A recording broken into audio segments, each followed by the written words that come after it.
帶大家睇下世界唔同地方嘅情人節。日本2月14日，女生送朱古力俾男生。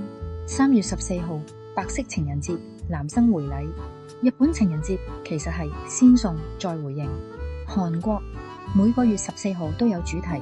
2月女生送朱古力俾男生，3月男生回禮，4月黑色情人節，單身者食炸醬麵。喺韓國，愛情同單身都有專屬日子。法國重視浪漫晚餐，交換情人節賀卡、甜點，着重儀式感。法國人相信浪漫係一種態度。中國香港2月14號西方情人節，正月15號元宵節相遇喺花燈會上。7夕最傳統嘅中國情人節，520現代網絡情人節。唔同地方情人節方式都唔一樣，但係最緊要都係用自己嘅方法去表達愛。